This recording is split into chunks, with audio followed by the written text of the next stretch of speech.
Saya mau tanya tentang ruqyah. Saya sudah ngikuti ruqyah 4 kali, tapi sampai sekarang belum bisa keluar juga jinnya.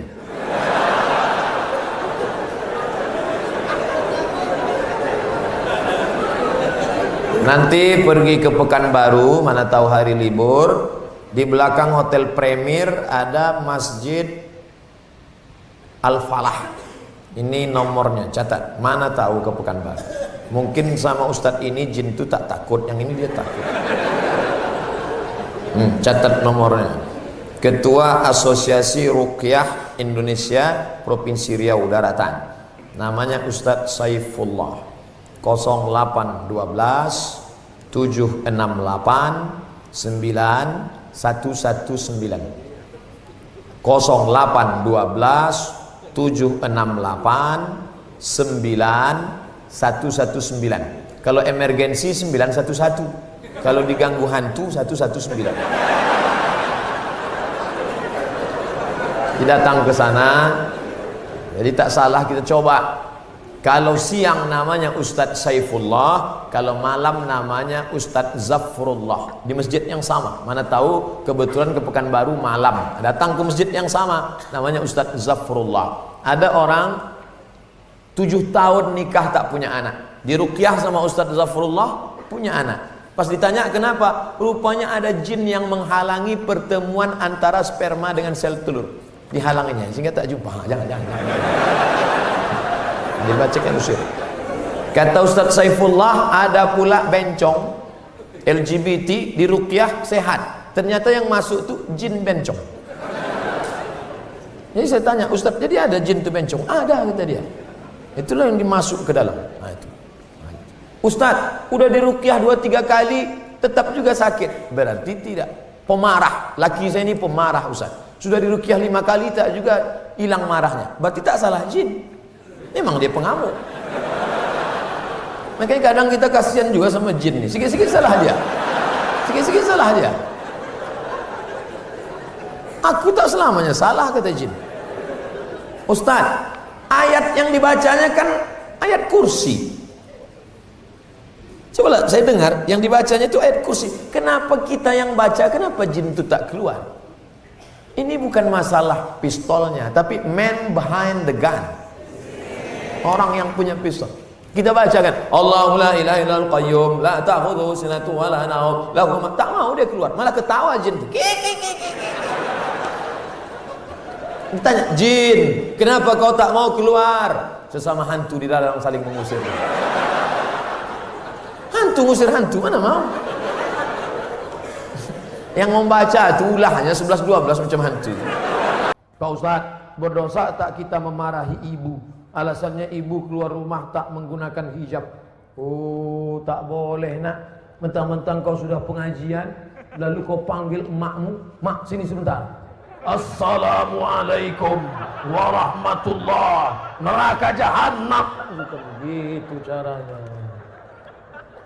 Wa in jahadaka ala an tusyrika bima laysa laka bihi ilmun. Kalau emak bapakmu memaksamu untuk mempersekutukan aku, fala tuti'huma, jangan kau patuhi dia, tapi untuk melawan tetap tak boleh. Wa sahibhuma fid dunya ma'rufa, tetaplah bergaul dengan jangan kalian yang menasihati dia.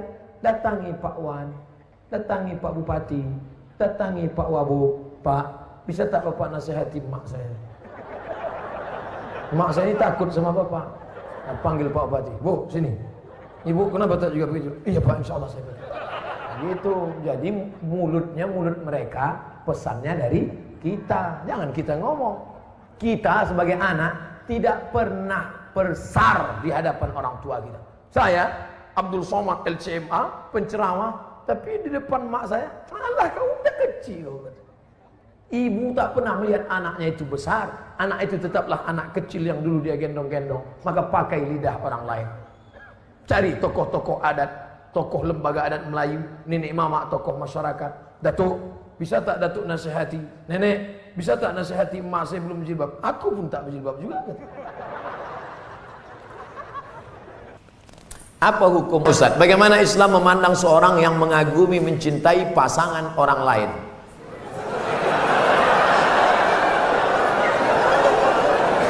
Bagaimana pula jika orang itu memiliki perasaan yang sama dengan kita?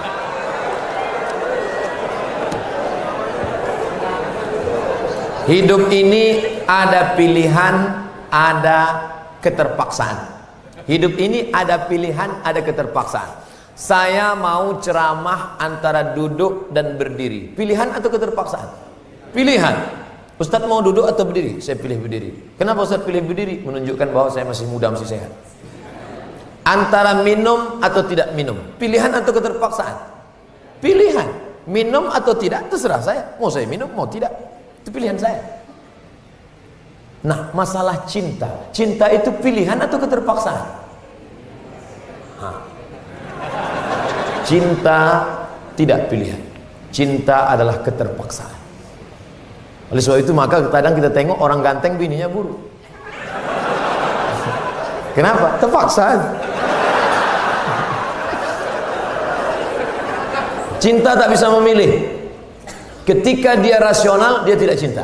Maka ketika kita senang dengan orang, kadang kita pun tak tahu alasannya. Kenapa kita tiba-tiba senang dengan orang? Nah, cinta tidak bisa memilih. Ketika kita suka dengan orang, apakah kita berdosa? Tidak. Karena rasa itu ada tumbuh di dalam. Suka tidak berdosa. Ketika dia berubah menjadi action, baru berdosa. Suka kita dengan orang, tak dosa. Tapi ketika kita dekati, minta nomor HP-nya, baru dosa. Lalu cinta itu apa? Cinta kepada anak gadis orang belum menikah, kita bisa nikahi dia. Yang jadi masalah bagaimana kalau cinta sama bini orang? Oleh sebab itu maka rasa itu mesti dibuang. Karena dia adalah bagian dari ujian. Ujian. Jangan dipeturutkan. Dipeturutkan, didekati, apalagi sekantor. Witing trisno jalaran suko kulino. Kita tumbuh hanya sering kena. Berawal dari 6. Pertama, nazratun, pandangan. Setelah lama memandang, fabtisamun, senyum. Setelah senyum, fasalamun, selamat pagi, good morning. Setelah salam, fakalamun, kerja di mana? Di BP, sekantor ya. Setelah fakalamun, famau'idun, janjian. Bisa ketemu kita nanti siang? Oke. Sukanya makan apa? Ayam panggang. Sana kalau gitu, iya. Faliqaun, pertemuan. Setelah pertemuan, bekerjalah setan, lalu kemudian makan bersama, makan siang. Apa kata orang Inggris? No free lunch. Tak ada makan siang yang gratis. Akhirnya terjadilah apa yang terjadi. Maka kalau ada bibit-bibit itu terasa di dalam, tekanlah dia, jangan lagi pandang, jangan diperturutkan. Itulah nilai jihad. Bukan jihad berdarah-darah melawan Belanda, tapi jihad hawa nafsu yang justru jauh lebih besar. Melawan meriam Belanda banyak orang tahan, meriam Belina payah. Mau nanya, apakah orang yang bertato itu tidak diterima sholatnya? Ada orang pakai tato. Apa tulisan tatonya? Orang yang bertato tidak diterima sholatnya.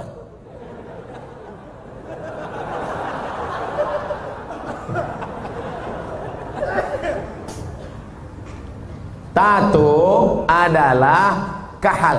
Kahal adalah celah yang dimasukkan ke dalam kulit dengan cara dilobangi, dimasukkan kahal. Itu tato zaman jadul. Tato zaman sekarang, tato listrik, tato macam-macam jadi mantap. Waktu masih muda tegak, gambar tatonya ular kobra. Setelah tua kena diabetes, mengkurut, cacing pita.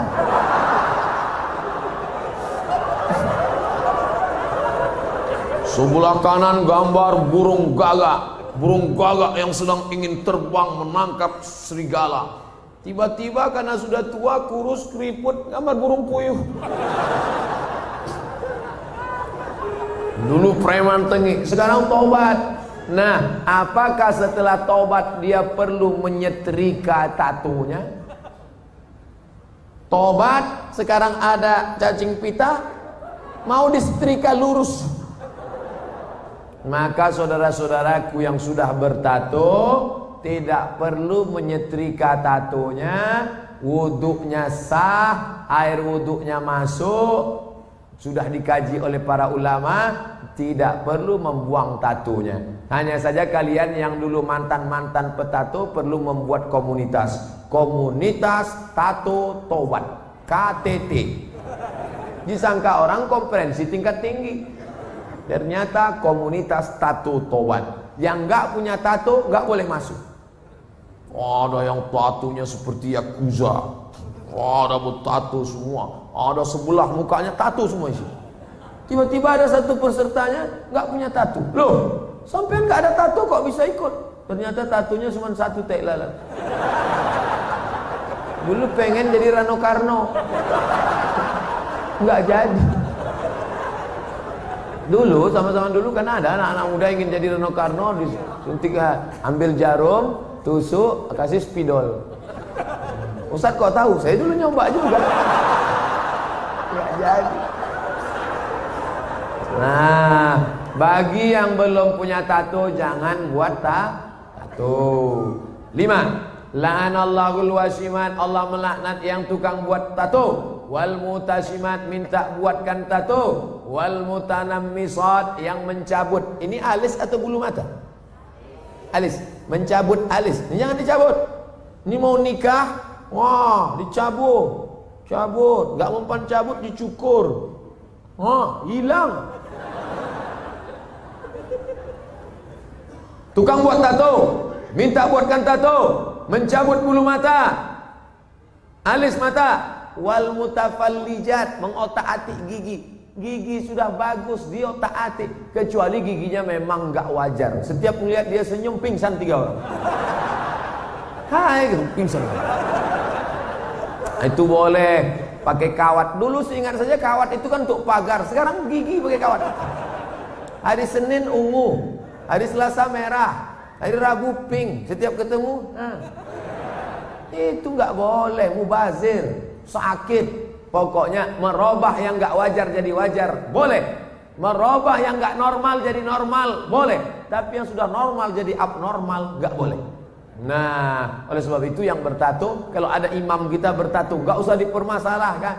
Nanti selesai sholat, ini sholat kita sah nggak ya? Nampaknya nggak. Pokoknya. Bagaimana hukum suntik rubella yang belum sertifikasi halal MUI? Sampai sekarang Majelis Ulama Indonesia tidak mengeluarkan sertifikat halal sampai hari ini. Itu yang disampaikan oleh Sekjen MUI, Wakasekjen MUI, Kiai Haji Dr. Kiai Tengku Zulkarnain. Oleh sebab itu kalau ada yang memakai itu alasannya karena darurat. Karena kata dia kalau tidak disuntikkan ini anaknya sakit cacat, mati. Kita kalau dipilih antara dua, mati atau makan babi, pilih mana? Makan babi. Tak boleh pilih mati. Masuk ke dalam hutan, pilihan cuma 2, mati sama makan babi. Kau pilih mati atau makan babi? Aku mati aja lah, tak boleh. Mesti makan babi. Ambil kecap, colek-colek babi itu.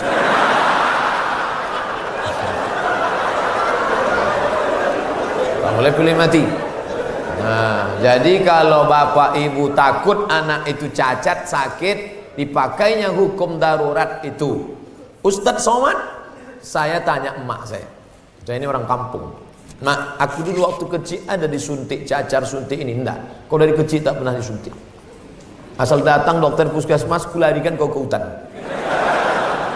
Sampai sekarang saya hidup, tak ada sakit. Pernah ada trapel ngajak saya umroh.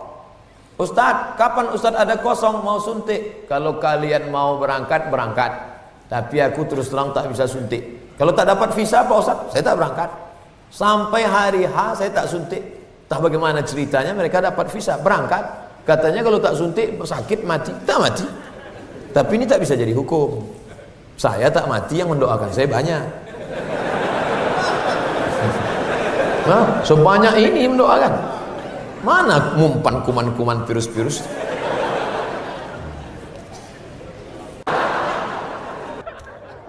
Apa hukum suami menyembunyikan uang gajinya?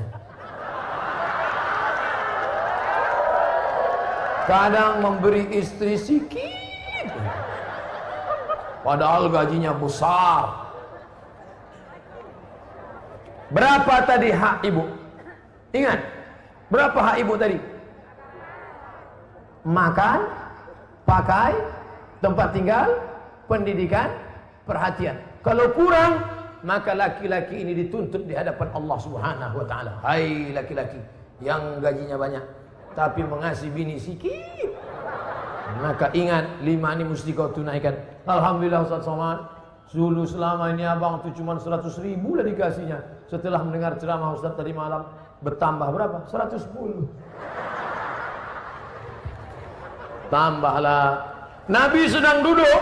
Nabi duduk-duduk di bukit Sofa. Datang seorang perempuan namanya Hindun. Apa kata dia? Ya Rasulullah, inna Aba Sufyan rajulun sahih. Suamiku itu orangnya pelit. Boleh tak aku ambil duitnya untuk makan anak-anakku? Kata Nabi, ambillah. Itu dalil boleh mengambil duit laki yang pelit. Tapi kalau kurang, kalau udah cukup jangan ambil lagi. Saya tak tanggung jawab. Nanti dia ambilnya semua. Pas ditanya, kenapa kau ambil? Kata Ustaz Somad tadi malam. Misalnya standar di sini sebulan 3 juta. Laki cuman mengasih 1 juta. Maka ibu boleh ambil 2 lagi. Kenapa? Karena itu keperluan. Begitu dalam riwayat tentang Hindun mengadu Abu Sufyan rajulun syahid, pelit. Saya ingin bertanya, bagaimana hukum kita sholat berjamaah di suatu lapangan, terus sopnya putus-putus? Mohon penjelasannya Pak Ustaz. Sawus sufuf, luruskan sop. Fa inna taswiyatas sufu min tamamis sholah. Lurusnya sop bagian dari kesempurnaan. Sholatnya sah, tapi kurang sempurna. Sholat tadi berjamaah di sini sah, tapi kalau putus-putus kurang sempurna. Imam, luruskan dulu, tengok. Saya sholat di Masjid Istiqomah di Bengkalis. Apa kata imam? Luruskan sholat, matikan HP.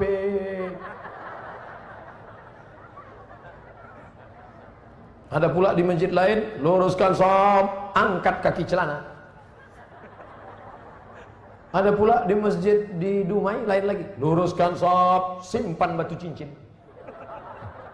Saya tanya, Pak Imam, kenapa lain ini? Iya Pak Ustaz, batu cincin ini buat orang tak khusyuk. Waktu tasyahud tengok. Sudah dah ini. Tapi tiga-tiganya sepakat bahwa luruskan sop. Cara meluruskan sop itu Pak Ustaz, ujung kaki di ujung tumit, ujung kaki di ujung sop. Kiblatnya ke sana. Ini ujung sajadah tumit. Nah, tumitnya yang rata. Takut pula terlentang. Tumit. Jadi yang rata itu tumitnya. Adapun ujung kakinya ya tergantung kaki masing-masing kan? Kalau kakinya panjang, panjang. Kalau pendek, pendek. Mangkibun bimangkibin. Bahu rapat dengan bahu. Bahu bersentuh dengan bahu. Bersentuh dengan bahu. Saya kalau bahu saya disentuh orang, saya tak.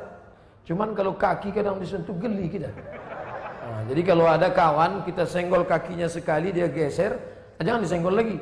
Nanti asik ngurus kaki. Saya khawatirnya dia preman baru tobat. Begitu kita dipijakkannya, gitu. Bertinju kita di masjid.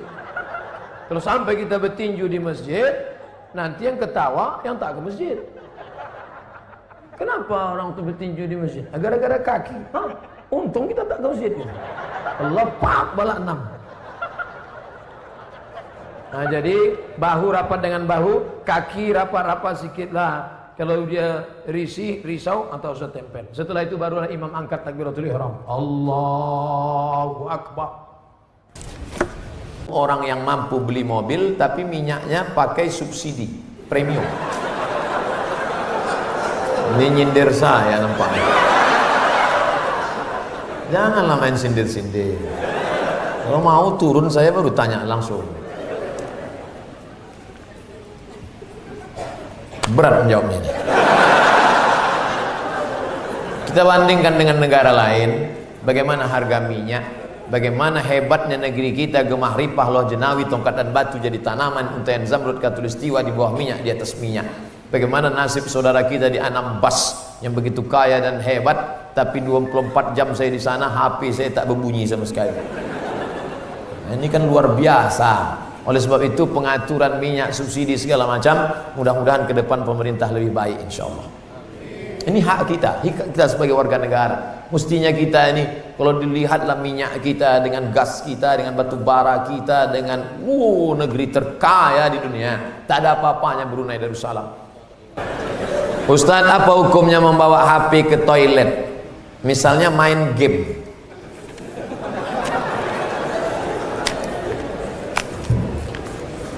Ada orang buang air besar sambil main game. La ilaha illallah Muhammadur Rasulullah. Fokus sajalah di satu pekerjaan. Tak usah lain-lain. Pak Ustadz, saya baik-baik semua. Kalau orang tua saya sebelum meninggal berwasiat kepada saya untuk pergi haji, apakah saya harus memenuhi wasiat itu apa tidak? Sedangkan saya belum naik haji. Bagaimana balasan? Dia wasiat haji gini. Duh, iki ono uang 50 juta. Nanti kalau saya meninggal, kamu harus menghajikan saya. Anak ini bolehkah menghajikan bapaknya? Boleh, dengan syarat dia haji dulu. Namanya badal haji. Nah, boleh nggak dia pakai uang ini untuk berangkat haji dia? Nggak boleh, karena uang ini untuk menghajikan bapaknya. Oh, rupanya mikrofon ini nggak boleh kuat-kuat, karena bapak ini menghajikan makanya nggak boleh menghaji.